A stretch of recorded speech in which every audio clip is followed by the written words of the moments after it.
Good evening, everyone. This is Lyrata Barrett for the Institute for Global Transformation. Today, we're going to be dealing with 7 divine laws. They will be touched on today, and then each class, going forward, will deal with each of 7 ray concepts. Today, as I said, we're going to be dealing with the practical application of the 7 rays, promoting peace by manifesting brotherhood, the 7 divine laws and energies of cosmic love, appropriating the 7 energies. Energy responds to the focused will of consciousness, knowing love by becoming the white magician. Love is a divine energy, and safely appropriating an energy potential by identifying the soul within the one life. It's a lot, but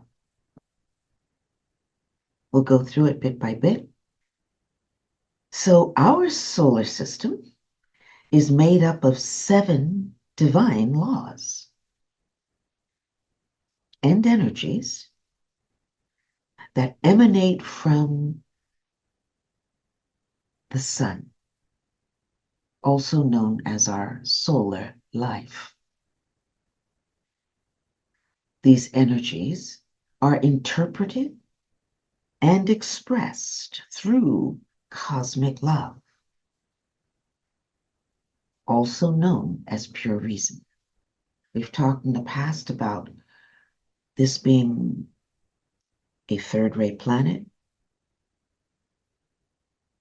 living or existing within a second-ray solar system and a second-ray cosmos. So everything that we do on this planet, which highlights diversity, it's all about diversity. It's all about the many. That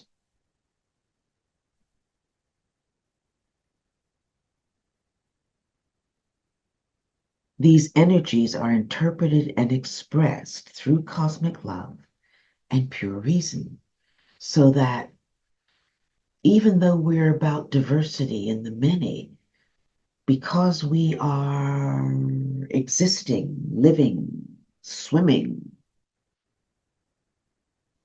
within a second-ray solar system, that means, and you'll learn more about this as we go forward, that second ray is about love, wisdom, also known as pure reason. That solar system is about love, wisdom. That cosmos is about love, wisdom as well. And as a third-ray planet, we creatively and intelligently come up with a plethora of different levels and kinds of substance, including humanity, the vegetable kingdom, the mineral kingdom, the animal kingdom. They're not in order. Okay. And the kingdom of conscious souls, which is also online now. 5 different kingdoms, out of which there exists 7. 2 more have yet to manifest themselves. They are hidden, not yet ready to manifest themselves. They will as we move forward in time, not in our lifetime. In this particular incarnation, maybe in other lifetimes in the future. So, going forward, these 7 rays or energies are 7 different expressions of divinity. That divinity is a 7 sevenfold manifestation in and of itself. It has a sevenfold nature. These seven rays are also known as the builders of the universe. Ponder that one. It should tell us a lot. The builders of the universe. That means our universe is in of itself sevenfold.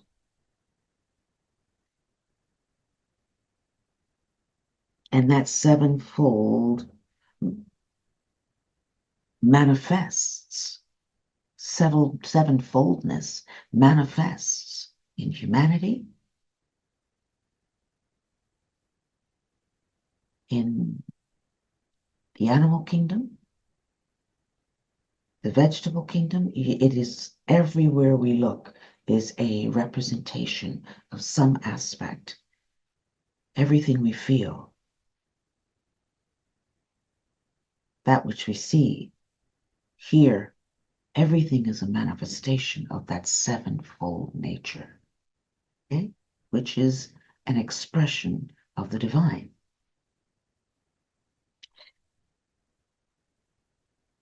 So, these seven rays teach us a host of things about our world.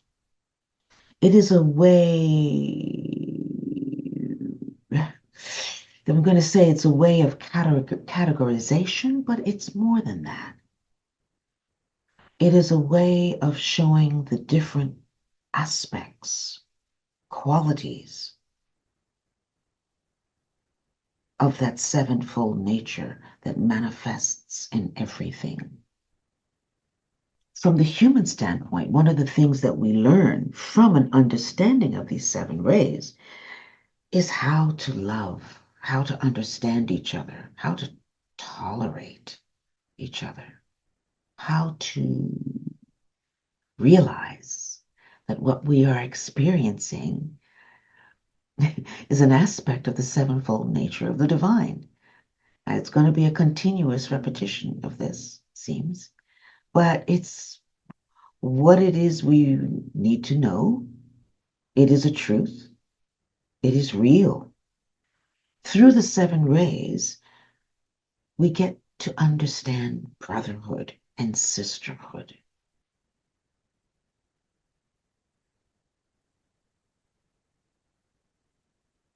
The seven rays guide us into brotherhood and sisterhood. This particular lesson that we're talking about today on how to embody love is offered because in the end, we are more alike than we are different.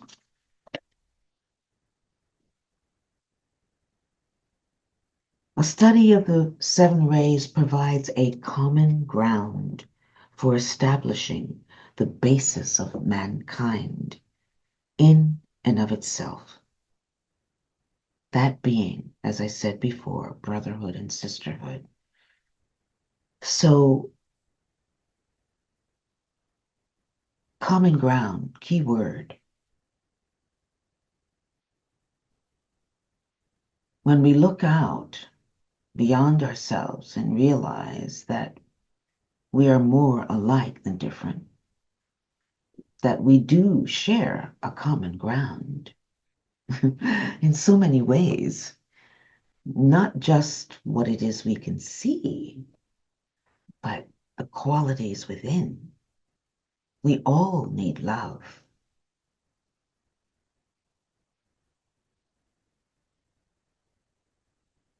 We all want to be understood and appreciated.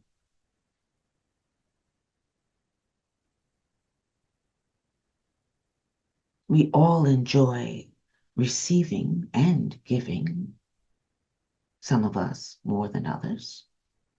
The giving part, everyone loves to receive. We all need each other.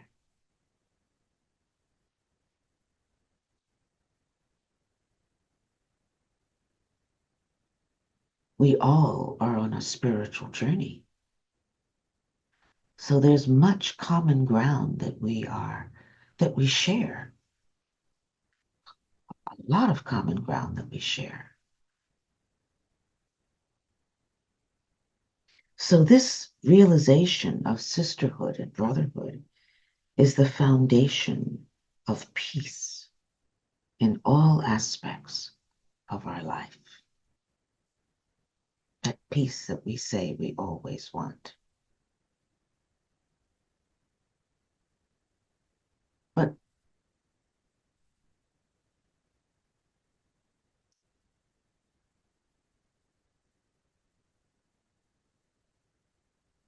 do we do it? Do we do things to create peace? Do we really understand the nature of what peace really is within and among humanity? There's a lot going on in that word that needs to be broken down. But this portion of this class is to really outline what the 7 divine laws are.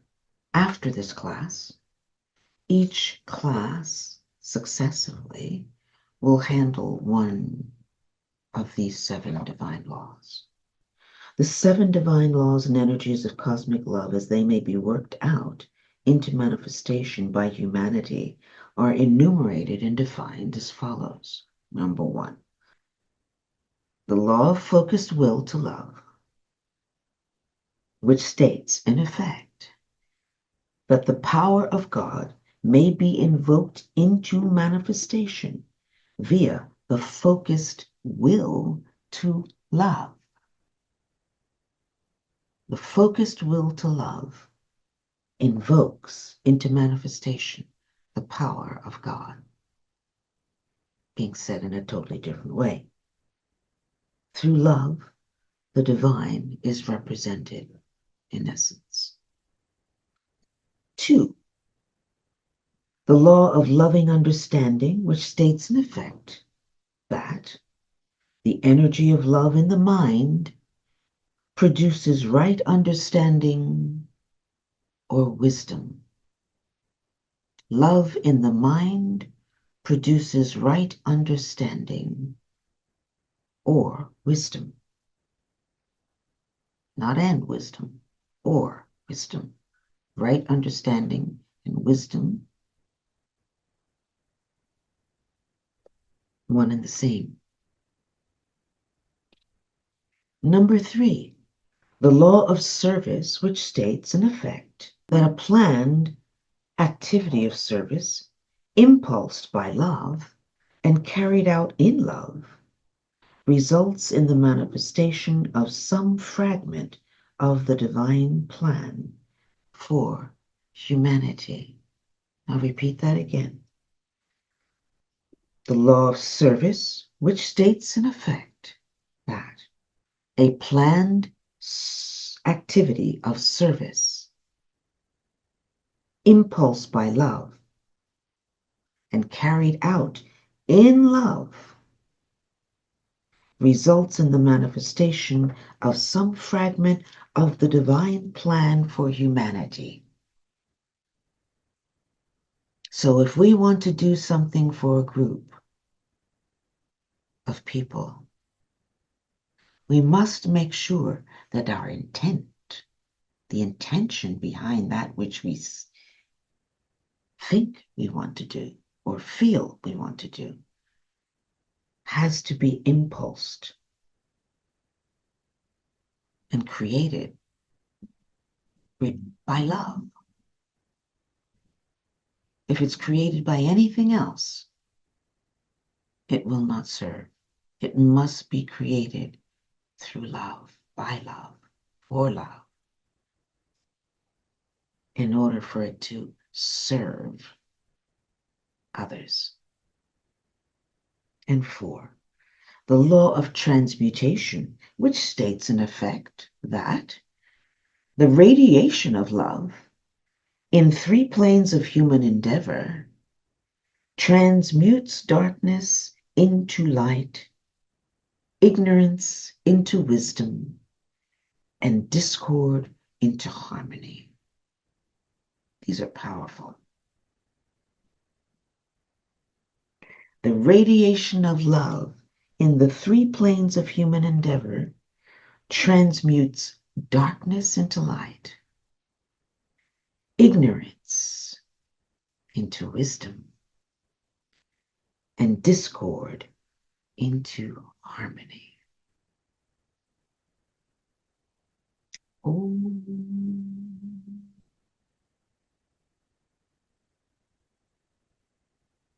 Sounds like an om. Should be sounded after that one. Really, really beautiful. Number 5.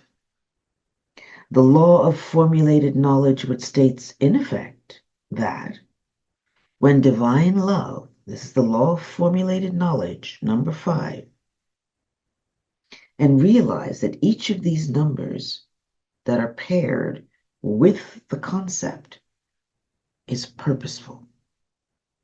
It has something to do with the 7 divine laws, or rays, as we call them. Repeating again, the law of formulated knowledge, which states in effect that when divine love is formulated and into concrete science and knowledge, a new heaven and a new earth shall come into being.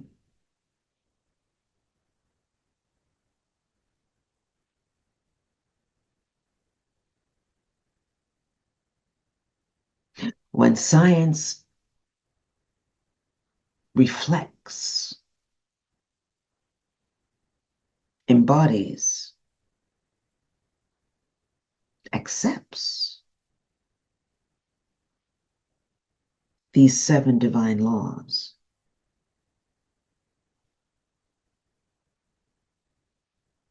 a new heaven and a new earth shall come into being.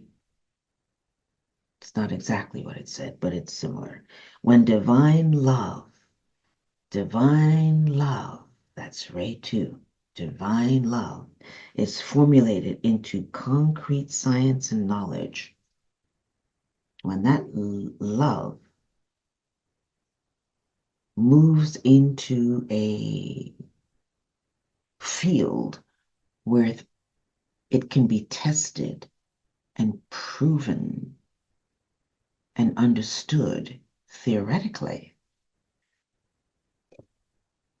as well as what we do spiritually, it will create a new heaven and a new earth.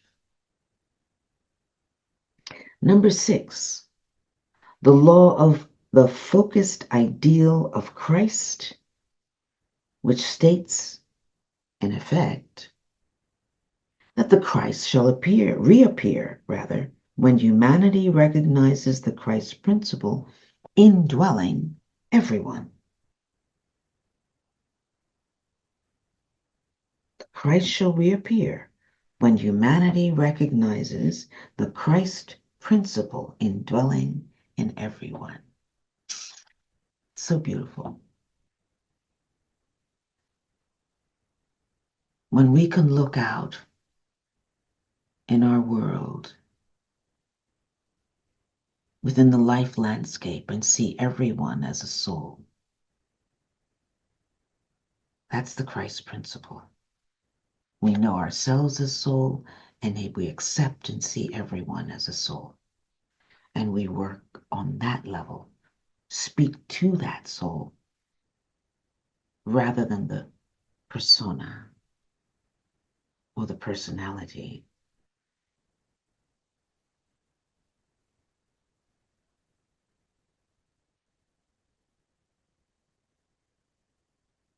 The Christ will appear.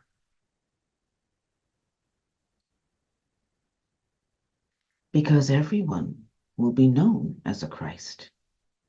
Christ equals soul. Christ principle, soul principle.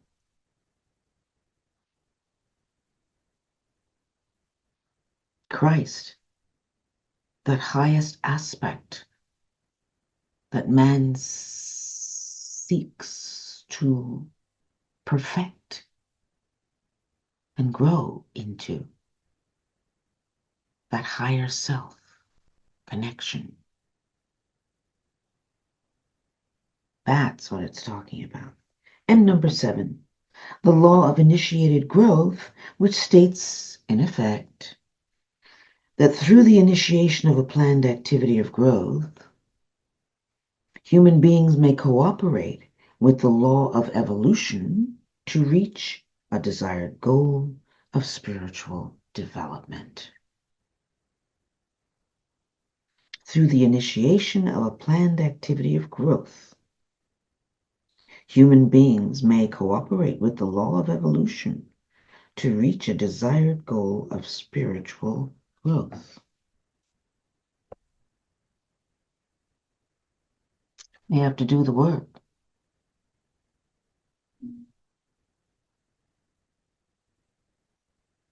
In the here and now. You can't leave it up there in the ethers. We have to reach up and bring it down and embody it, anchor it in the here and now, live it, practice it.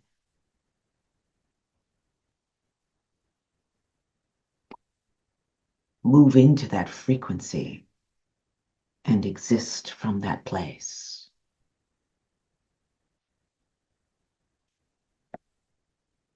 These are the 7 divine laws. These energies or potencies are of use to all of us for humanitarian service, for that deeper understanding, for the ability to move from where we are now, where there's such polarization, tearing each other apart on social media,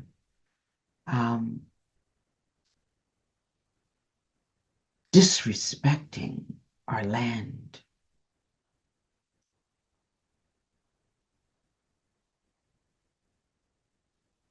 disenfranchising those that have less for the benefit of those who have more. That vampiric way of living that we are existing in right now. These energies are not available to use by someone who seeks to utilize them for their own betterment. These are alive and potent energies with consciousness. Okay? So let's break these down a little bit. Let's talk about it a little bit more.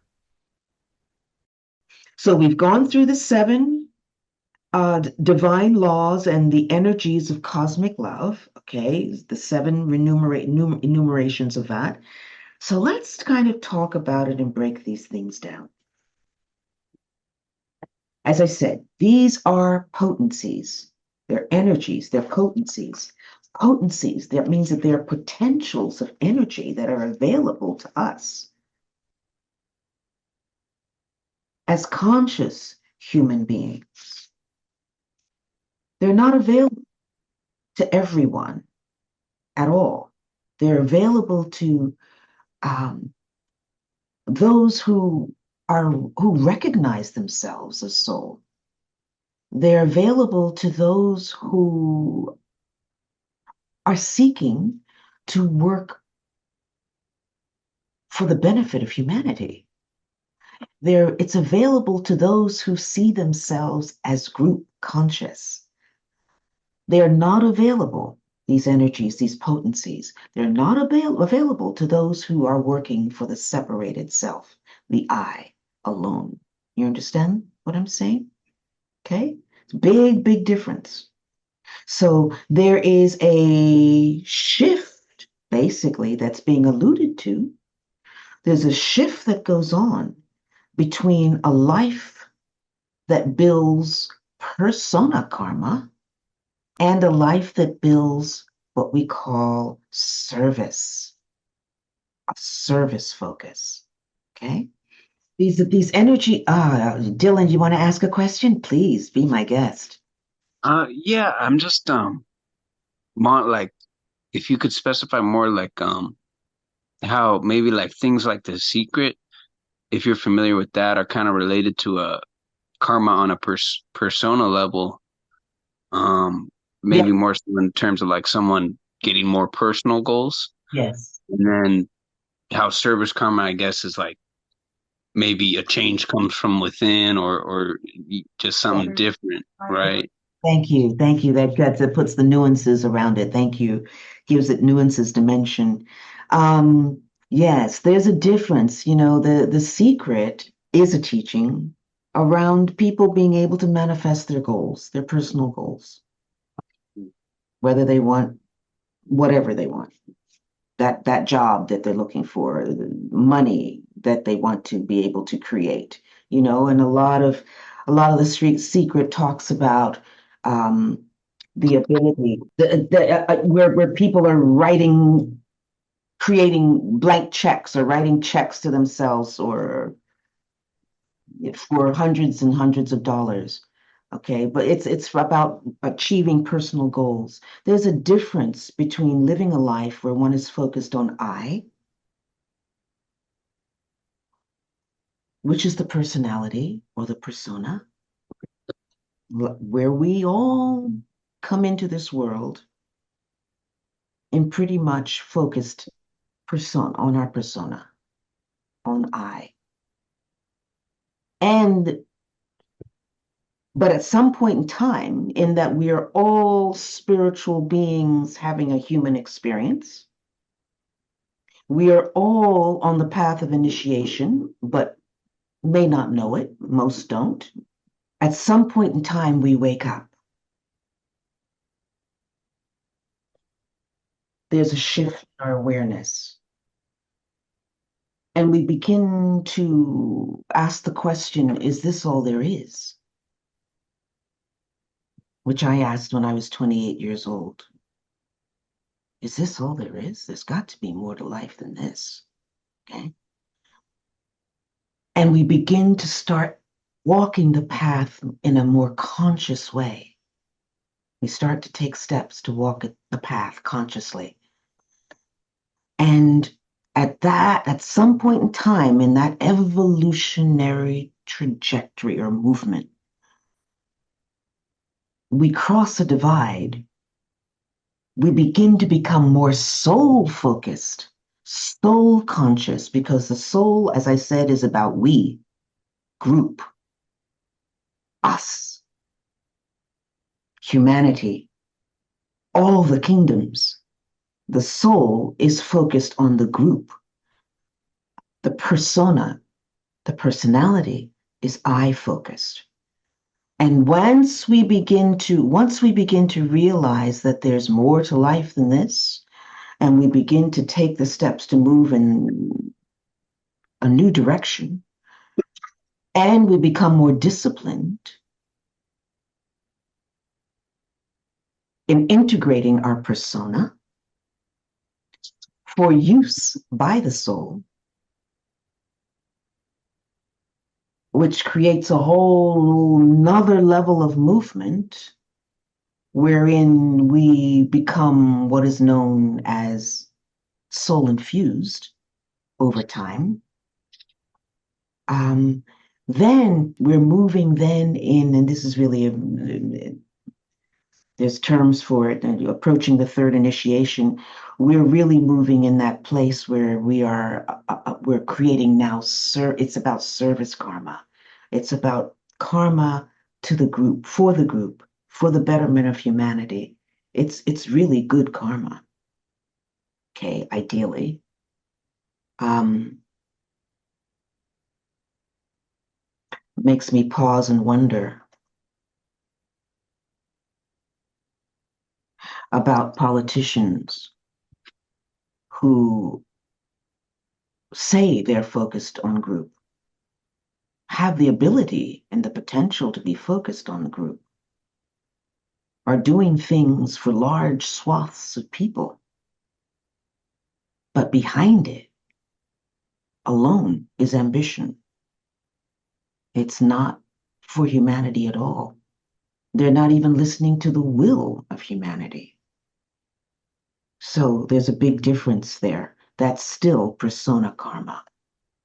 So yes, I hope I explained that a little bit, and it's something that I think, Dylan, I've probably gone into in past sessions. I know pretty much by this time I've gone into it in past sessions. But yeah, there's a big difference between I and we. And we have to listen to what it is our minds are constantly talking, saying, where do we live? Are we living in more of a soul focused way? And if we're not, this particular lesson talks about gravitating to that. As we have done up till now, we've been moving more and more, we've been moving away from emotional polarization into a mental polarization. Okay? We've gone as far as we can emotionally. There's no more turf to accomplish emotionally. We've done it, and that was done in the last solar incarnation. We're now working on soul consciousness, developing the soul within humanity. The soul of humanity is seeking to impress itself on the collective mind of humanity, okay? The collective body of humanity. So we're in a totally different time frame now, which is why we see so many things changing. One of the reasons why we see so many things changing. So, yeah. So, what is an energy potential? An energy potential is something that we recognize is available for use that is overshadowing. It overshadows us. It's above and free of the form. Okay. It's yeah, could very well be within the abstract. Okay. It could be within the Buddhic plane. Uh, but it is a potential of divine energy that is available to conscious beings, people who are conscious of themselves as soul and who are working for the benefit of humanity. It's something that we recognize is available for use.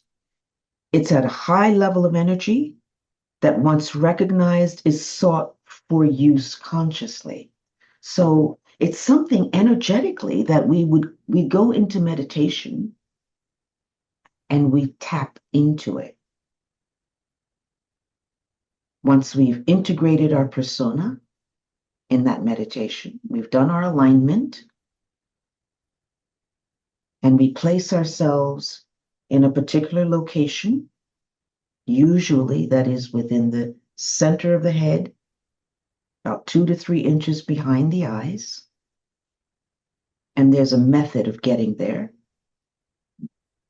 And we sit quietly and we sound one of those statements that I just shared with you for each of those rays. I'll take the first one, for example. The power of God may be invoked into manifestation via the focused will to love.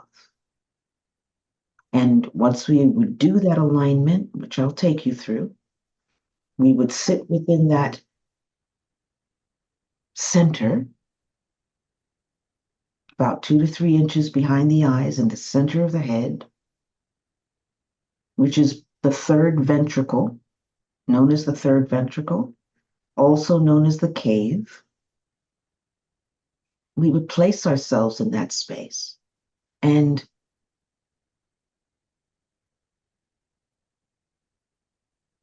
sound that statement, that we call it a seed thought, really.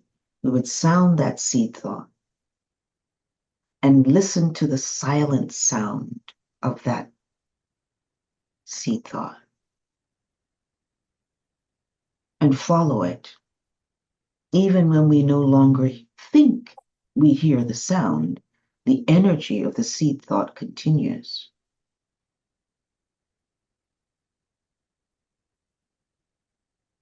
Staying focused within that cave center, listening to the silent sound. We never have to repeat that statement over again. We simply follow from that seat within the cave, not moving out from it, staying right there. Just allow the sound to continue, and energetically we stay connected to it, and something automatically happens as a result of that. Okay. We become impressed. It's like a call and response. Okay.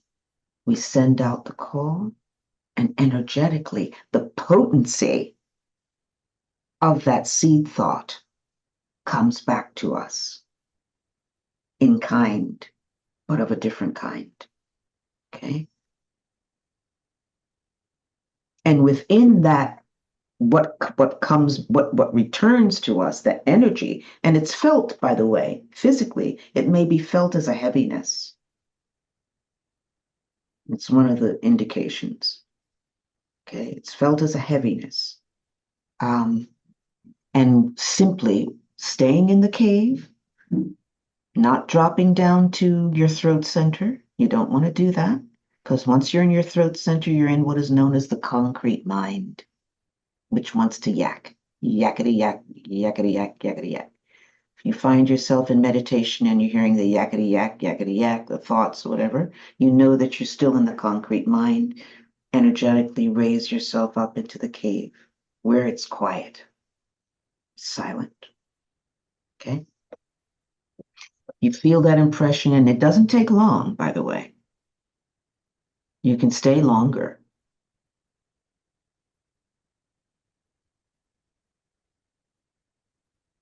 But you would reach up into that abstract mind, because that's where that impression is. That's where the feedback comes in the abstract mind. And you would just kind of reach into it and begin to have a sense of what's there. What came back? What is the statement? What is the word? What is the idea that's come back? And whatever comes to your mind, jot it down. Begin to write it down, because it is somehow connected energetically. And it takes time to do this. One has to be patient with oneself. Working within groups is very advantageous, because the group is meditating. It's always stronger when a group meditates than when one meditates individually. So, energy potential, it's that which is overshadowing. It's available for use. It's a high level of energy that is available for us to use consciously to change and to direct and to assist us not only with our own internal growth, but with our environment, humanity.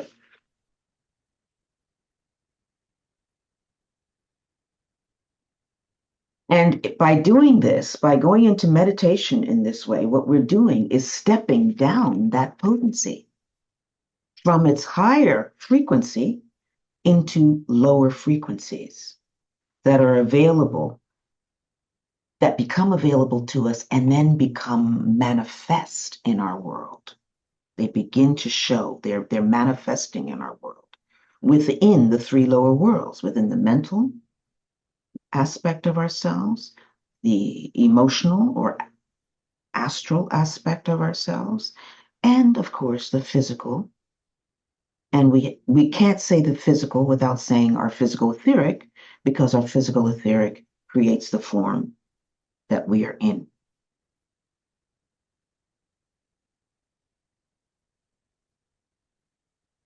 So higher frequencies overshadow as potencies, as divine potentials,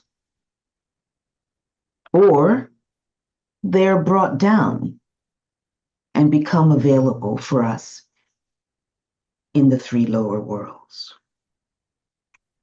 These potentials are available to us as solutions to humanity's problems, humanity's issues. Isn't that wonderful? I'm aghast. Again, there's always wonder when I teach some of these things, or when because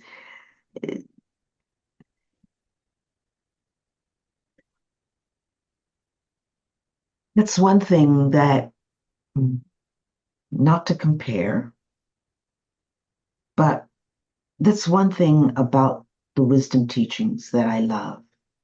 The wisdom teachings teach us the wisdom and give us the practicality and the techniques to evolve step by step. Okay? It is inconceivable, isn't it, that we would find ourselves in this realm to live, exist, have our being, grow, die, come back, without having useful tools for our evolutionary trajectory. Okay? So here we're being handed, really on a silver platter,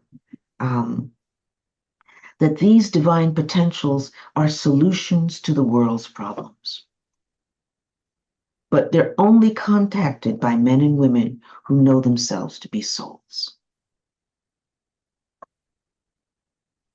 This technique that I'm talking to you about is called the science of appropriation. You might want to write that down. I don't know. The science of appropriation. It is as souls, as conscious souls, it is our duty and our responsibility to be able to reach up and appropriate these divine potentials and bring that energy down for the solution of the world's problems.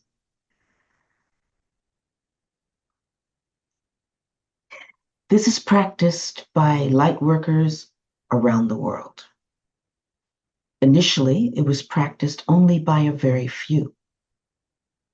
In this day and age, there are more light workers and world servers on the planet now than ever before, given what it is we have to deal with in order to shift into this new age. It's a major heave-ho that's going on, major work. They need all hands on deck. And when I say they, I mean the hierarchy, the spiritual hierarchy, those guardians and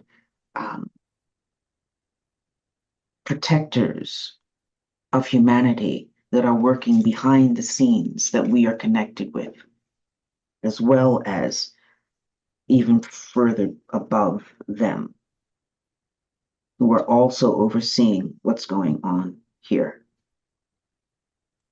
This Earth, this planet Earth, has a very important, it's a very important aspect of our solar system. Its responsibilities to the solar system are vast.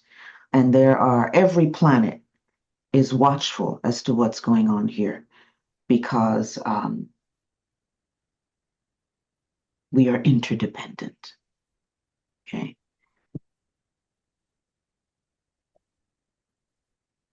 So this technique will sometime be known by everybody.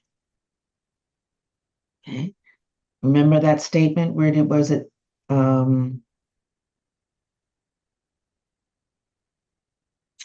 Was one that said,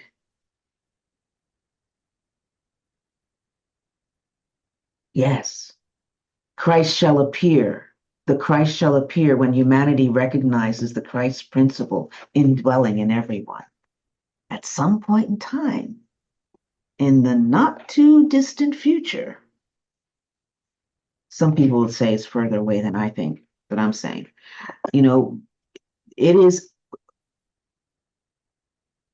Look at how fast COVID hit. Okay, COVID hit the entire world almost in a blink of an eye. We don't know the magic of time, that which we say is an illusion. Things can happen in a blink of an eye, where something happens to shift everyone's consciousness and throws out and removes all level of doubt whatsoever, so that all of a sudden everyone realizes, wakes up and realizes that we are, yes, we are souls. Okay? It's possible. So the time is coming when more and more of us will be doing this to assist the planetary movement, the shifting from one level into another level, the removal of all obstacles that have faced us up until this point, so that we can begin to live in a totally different environment. As it said, the Christ will appear. There is such a thing as the reappearance of the Christ. It is known. And that comes as a result of a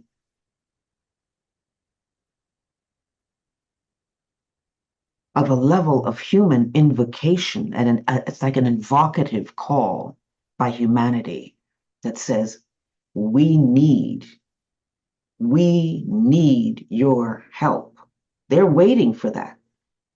They're waiting for that. They are waiting for that. I mean, when I say, I mean, it's almost like they're on a mountain not too far off, waiting for that. That's how close we are to that level of movement. So this science of appropriation will change our civilization radically. So we can learn, though, incrementally by working with these seed thoughts, okay, and practice and use it to lift humanity at large. If we have world servers and light workers who are doing this work and we become a part of that fold, then we are assisting in a wider group. A group soul, let's focus, let's call it what it is. It's a group soul that's working together to shift humanity, or to help humanity grow and shift, evolve. We all need love. We're built by love and we're built for love. So divine love has 7 different expressions, and those are the 7 rays. We now know that before energy can be used effectively, it must be appropriated, right? We've learned that. It must be redirected into outer appearance through a process that is technical. And that's the part we are going to be working on by anyone who is soul centered or soul focused and conscious. This kind of work cannot happen through wishful thinking alone. It doesn't happen. Okay? It requires a focused will, a focused will of consciousness. Okay? Focused will flowing through consciousness. That's what it requires. In previous lessons, I've talked about energy, force, and substance. Energy being the potential of a thing, force being the activity of the thing, and substance being the manifestation of that thing. Okay. Everything we see manifested in time and space is a combination of energy, force, and substance. There must be those 3. They are called the spiritual triangle.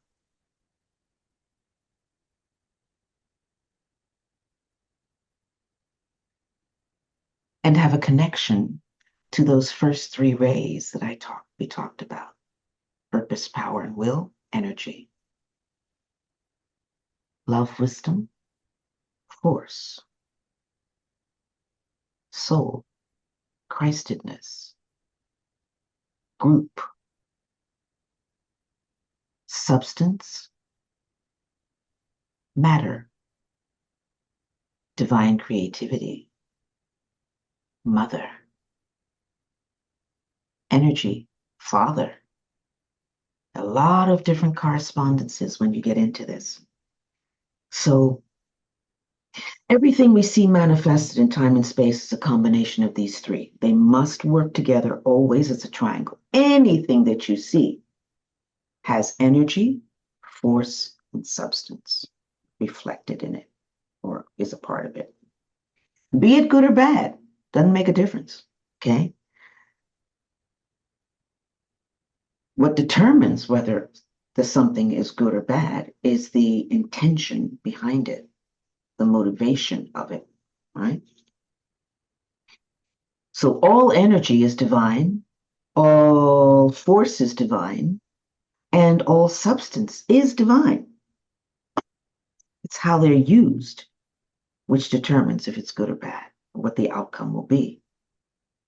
Our ability to know and understand love is enhanced and optimized when we bring the energy of one of the seven potential divine expressions into our vehicle or our instrument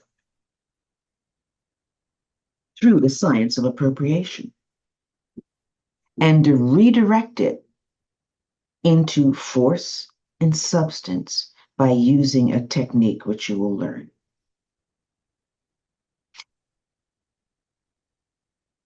The technique in itself determines whether one is what they call a white magician or a black magician. Now, those are the terms given in the Piscean age. Okay? I have a sense that those terms will change in the Aquarian age. Very strongly, I have a sense. So basically, a white magician, the definition of a white magician, is one who is working for humanity itself at large. They do not work for the separated self. Okay? A black magician are those that work for the separated self. They have retrogressive tendencies. They always want to roll things back to the way they were when it served them, particularly. Understand the definition? Everybody understand the definition? Any questions about that definition before I move on? I do, but I'm not sure I can put it in words.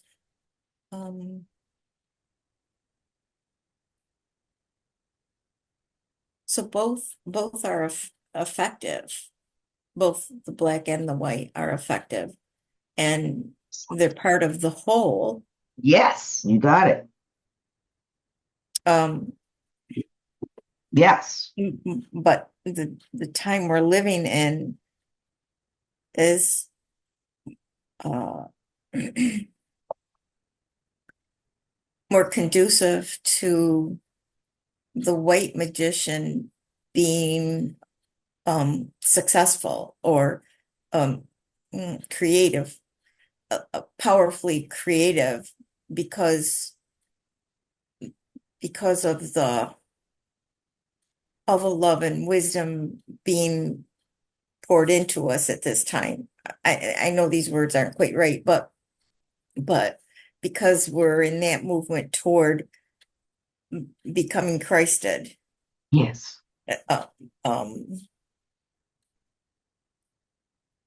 In a sense, it seems like we would be more powerful because we're backed by all the help of becoming Christed. In a way, yes, definitely. I see what you're saying. I'm thinking of all the things that are going so poorly on the planet right now, and how it's such a temptation for most people to say there's no coming out of this. It's just going to get worse. But I feel like they're they don't have the help we have. You know, it's like we're going in another direction, and we're the ones with the help. I, Big time, yeah. big time. There's a difference. There's a difference, slight difference in what you're saying. Let me hear what Dylan has to say first. Oh, what you wrote something. Okay, I'll read it. For the Black Magician, my sense is their goal is a severe retrogression to height of Atlantis's neck. You were right, Dylan. Mhm. Yes, Mhm. absolutely right. You hit that. You hit it. You hit it. Yes, there's definitely an aspect of that. Um, the Black magician is trained like the white magician is trained. Mhm. Okay. It's not that they don't know, but their focus and desire is to do things, one, for the separated self, and to keep things not moving forward. That's the key. Okay. The white magician is progressive. The white magician is working for group, not self. The white magician is seeking the evolution of humanity. Okay. Dylan, you want to say something more? Um, yeah, just I've had the same thought as Verna too. Like I guess that the white magicians and subsequently the disciples have a more efficient um commanders. I guess is that what you could call it in terms of the masters and the Christ and stuff. We okay, let's put it this way. What is said, what is taught is that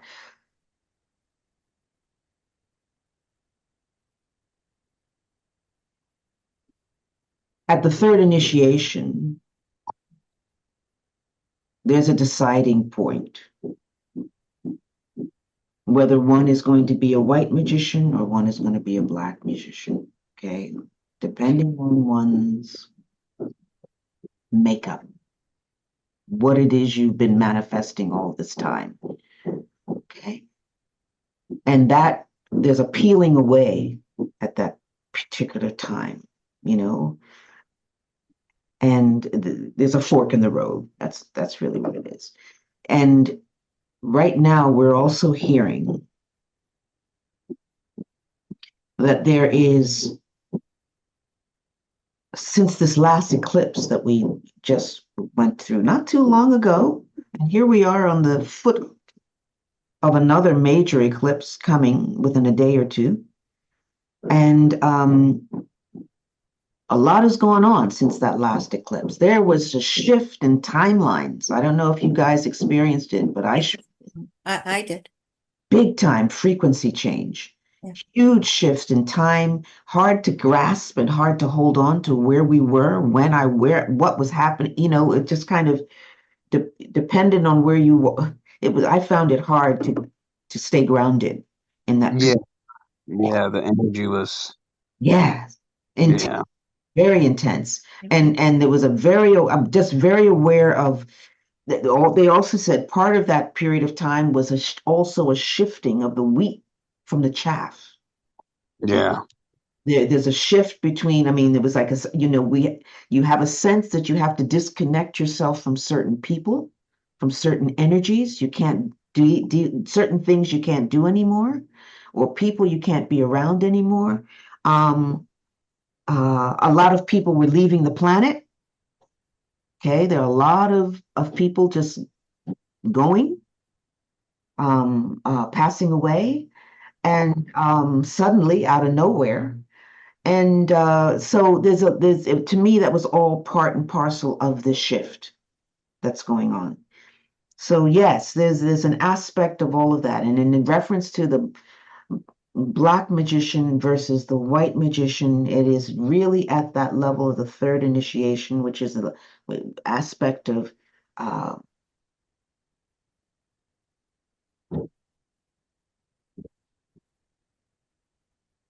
transfiguration, that aspect of shifting oneself into something else completely different, that that causes this major turn of a shift, and from that point on, you are moving in a totally different way. And the whole thing about the third initiation is one of the products of the third initiation is that your work is not persona work. Your work is 100% group work. You're working on behalf of the many rather than solo. Okay. So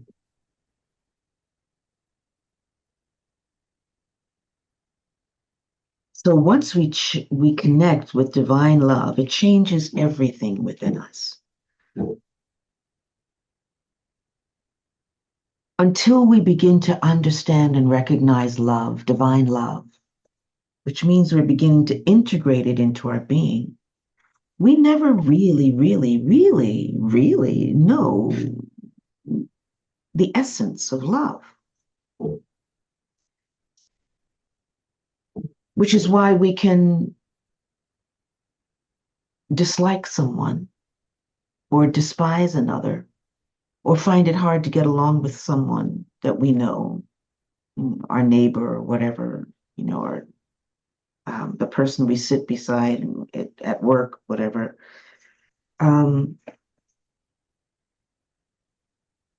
Divine love is not available for one on a daily basis if, in fact, we haven't taken the time to begin to understand it, or to, how do I say, precipitate, allow the energy of divine love, true divine love, to precipitate its energies into our being. And that happens again through meditation. It's that call and response. Okay. Love, like energy, force, and substance, is also divine. Love is a divine law available to us as a potency to contact as soul-focused or soul-infused human beings to use in our daily lives. It's something that we have to appropriate. It just doesn't come because we want it to come. Wishful thinking isn't going to bring it. We have to reach up, sound it, open up to receive it, and then bring it down. That's the science of appropriation. Once we appropriate it, it becomes part of us. It becomes natural to us, and it impacts us in every way. So it's important for us to realize that this overshadowing energy, there's a lot of power and potencies of energies that are available to us to help as a solution for humanity. And these overshadowing energy potentials are the 7 divine expressions of love and therefore of God. And they're available to us as the sons and daughters of the divine. So take time and contemplate these potentials. And as I said before, do you really think that we would be placed on this earth without a way and a technique to access and utilize these divine energies? These that which we're taught within the wisdom to me is like the Jacob's ladder. It's that aspect of the Jacob's ladder that we can realize that each rung of the ladder is a technique for us to get to where we're trying to receive, to try to reach. Unlike the Piscean age, where we were taught about God, we knew about the Christ, and we knew what we were trying to reach for, but the how was never really that distinct. The techniques to reach were never really that clear. Within the wisdom body, it is. These same energies and their lower potentials make up our bodies, our environment, our experiences.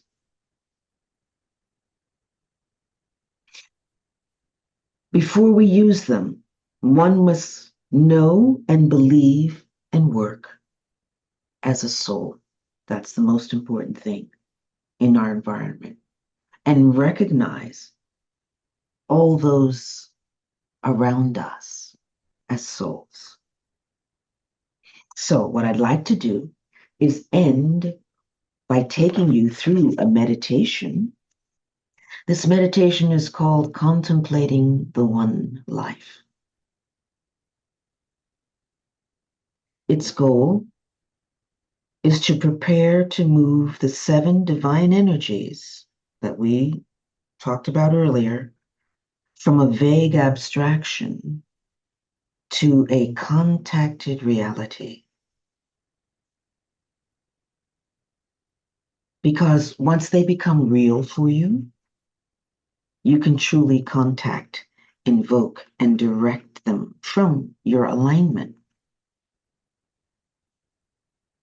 Thus, having built the alignment of contact via these techniques practiced, use that alignment to contact, contemplate, and recognize the reality of the source of those divine energies and laws of that one life, of the one life. So,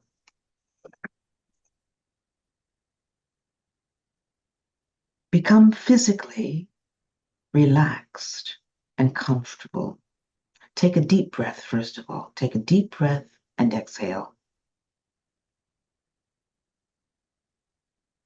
And become physically relaxed and comfortable.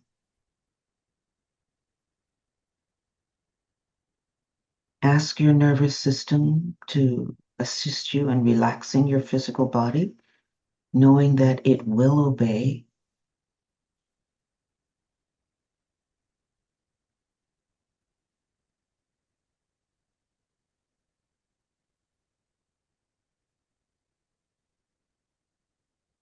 Take another deep breath. And as you release it, become emotionally calm and serene.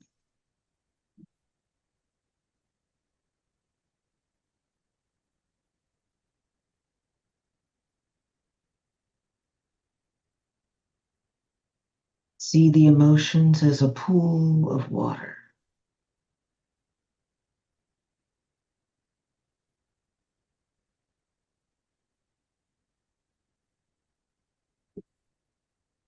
How is the surface of that water?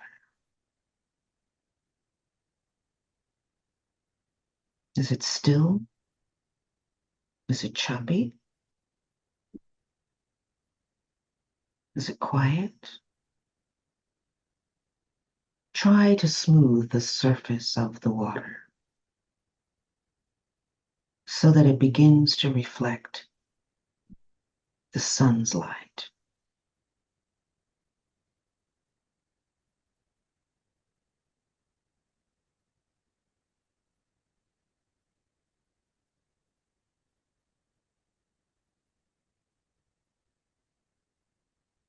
Take another deep breath.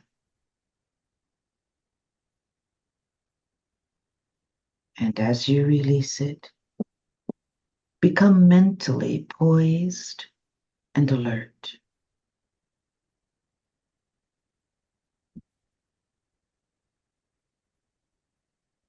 Still the mind.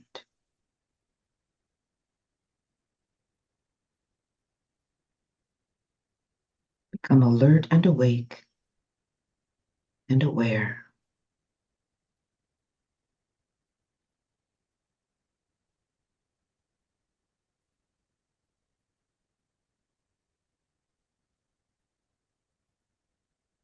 And move your consciousness out through the forehead between the brows to the ajna center, 3 to 6 inches beyond the forehead.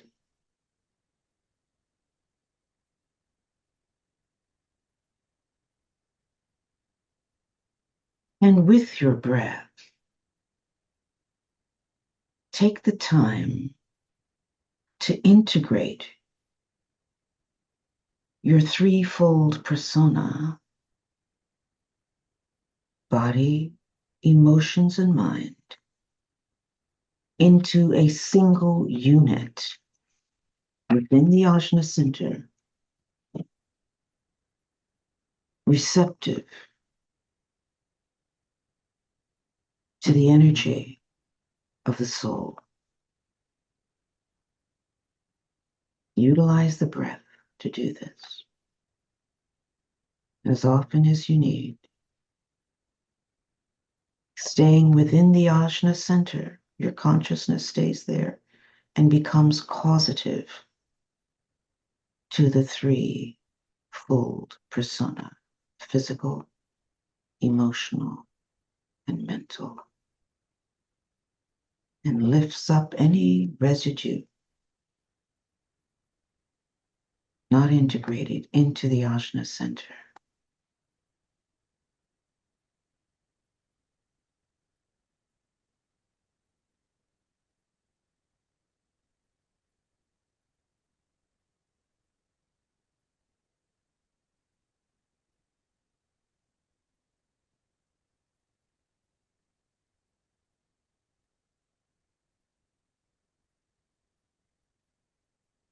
When you feel you have completed that, still within the ajna center,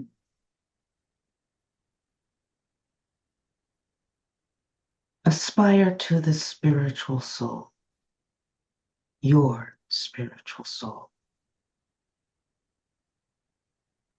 simply through the direction of your thought. No need to try to locate it. As you feel that sense of connection, sound a silent Om,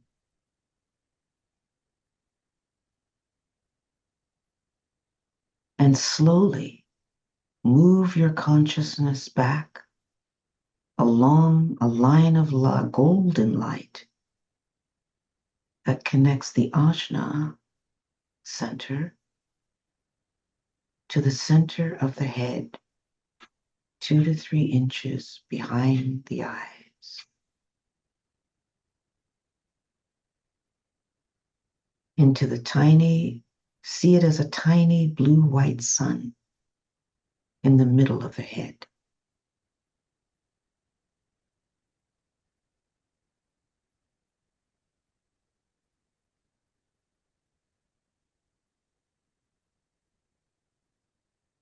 There, integrate the threefold soul, your soul, which has 3 parts to it: animal, human, and spiritual, into a single unit in aspiration.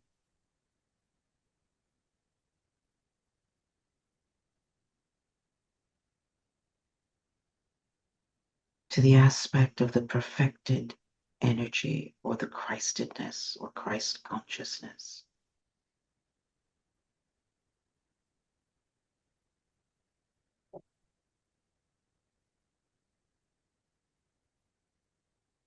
As the integrated soul in the center of the head, become aware of your relationship with an existence within the one life of which you are a part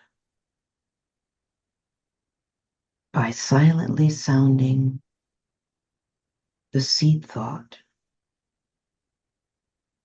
I am the soul born of and within the one life. I am that life. Hear the silent sound of that sentence, that seed thought, the silent tone.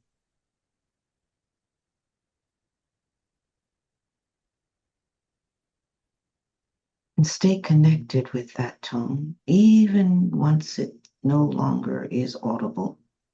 Stay connected with its energy for at least 3 minutes.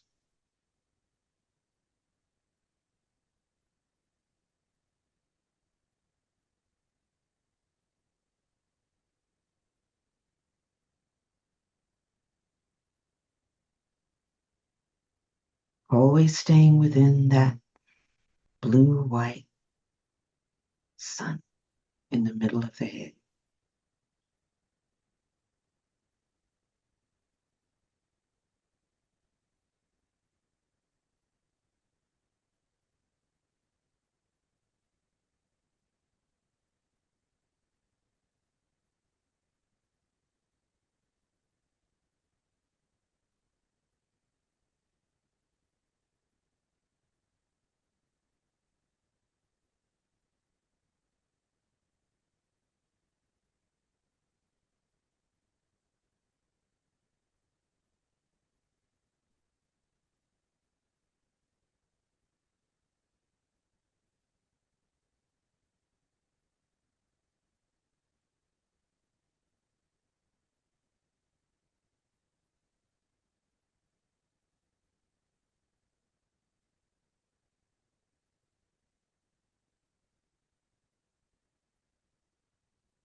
And together, let's audibly sound the Om. Om.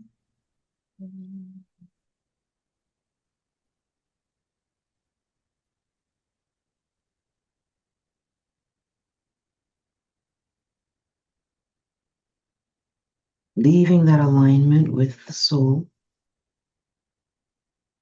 and of the soul with the one life in place. Gradually relax the attention and return to normal focus.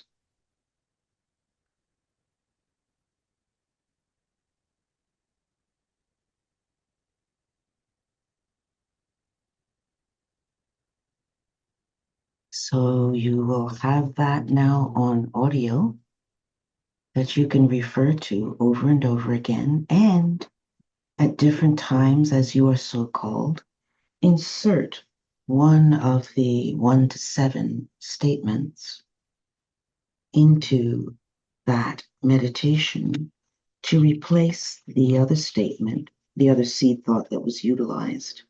I am the soul born of and within the one life. You can instead insert one of the other statements to begin to understand an aspect of that particular ray's frequency and to bring that into your consciousness. Now, what you would not do